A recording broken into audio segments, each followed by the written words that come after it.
கிறிஸ்தவ மக்களுடைய கோரிக்கைகளுக்கான சிறப்பு மாநாட்டை வழிநடத்திக் கொண்டிருக்கக்கூடிய தமிழ்நாடு தீண்டாமை ஒழிப்பு முன்னணியின் மாநில மாவட்ட தலைவர்களே, இந்த நிகழ்ச்சியை மிக சிறப்பான முறையில் நடத்துவதற்கு பேருதவியாக இருந்த பல்வேறு கட்சிகளைச் சேர்ந்த அறத்தந்தைகளே, முன்னால் இருக்கக்கூடிய பெரியோர்களே, உங்கள் அனைவருக்கும் தமிழ்நாடு தீண்டாமை ஒழிப்பு முன்னணியின் சார்பில் மாலை நேர வணக்கத்தை தெரிவித்துக் கொண்டு, இந்த கோரிக்கை ஒற்றை கோரிக்கை. நாம் பல்வேறு நேரங்களில் பல கோரிக்கைகளுக்காக அரசுக்கு முன்னாடி போராட்டம் நடத்தியிருக்கோம். இந்த கோரிக்கை ஒற்றை கோரிக்கை.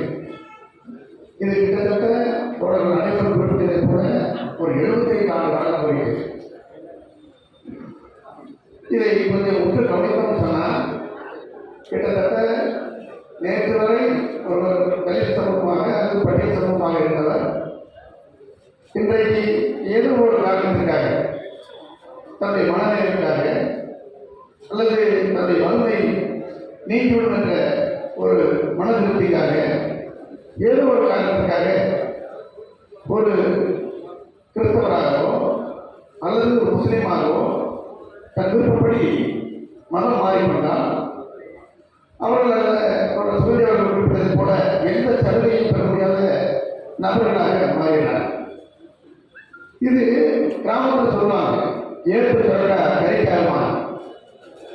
சட்டத்துக்கு இது சரி வச்சிருக்காங்க. அது எந்த வகையில் பொருத்தம்?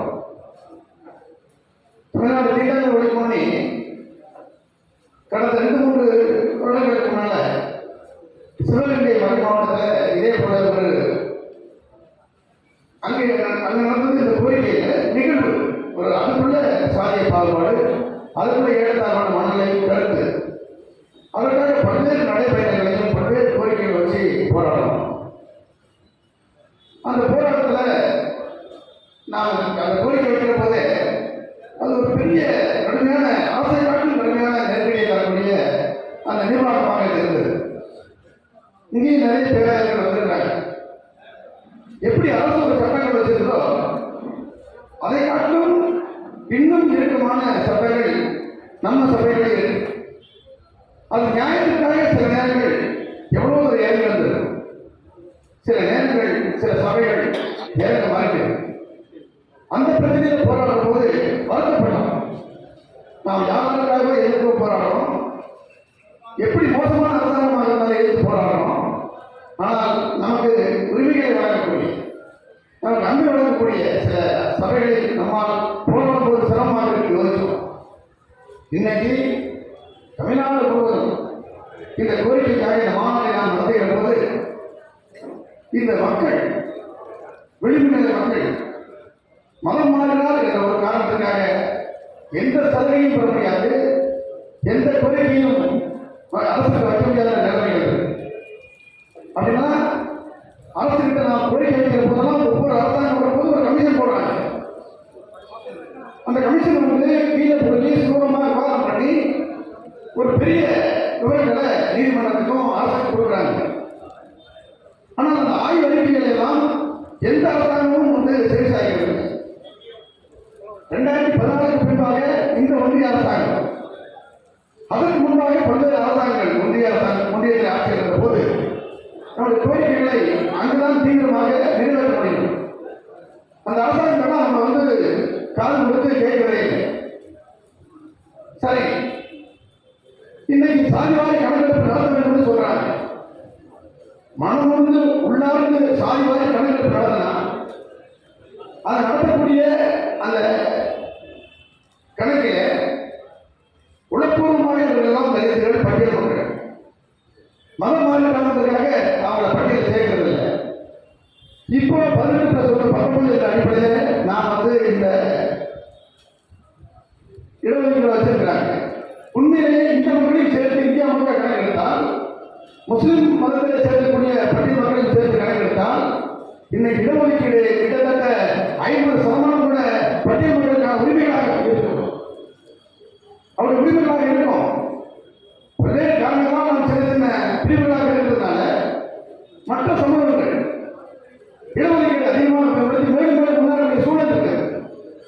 ஆகவேதான் தமிழ்நாடு தீண்டாமை ஒழிப்பு முன்னணி, மார்க்சிஸ்ட் கம்யூனிஸ்ட் கட்சி பட்டியல் சமூக மக்களுடைய விடுதலைக்காக, அந்த மக்களுடைய உரிமைகளை பாதுகாப்பதற்காக ஆச்சாரம் உள்ளிட்ட பல்வேறு வழக்குகளில் இடஒதுக்கீடு எப்படி போராடுகிறோமோ, உள்ளொதுக்கீடுக்காக எப்படி போராடி வெற்றி பெற்றோமோ, அதுபோல நீண்ட நெடிய போராட்டத்தை நடத்தி கொண்டிருப்பதோடு களத்திலும் ஒவ்வொரு பிரச்சனைகளும் நாங்கள் இருக்கிறோம்.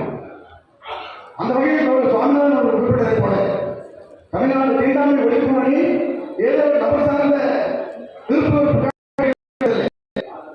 ஒரு பிரச்சனையை சூழமாக விரிவான வரை போராடக்கூடிய ஒரு அமைப்பு.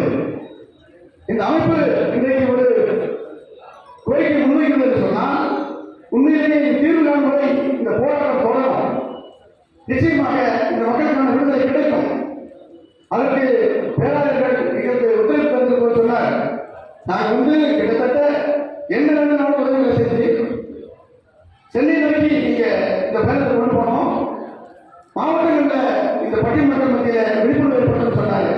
இன்னைக்கு நாம் தீர்மானம் நிறைவேற்றக்கூடிய அந்த தீர்மானத்தை விட உண்மையிலேயே தீர்வை நோக்கிய பயணமாக இந்த மாநாடு அமைய இருக்குது.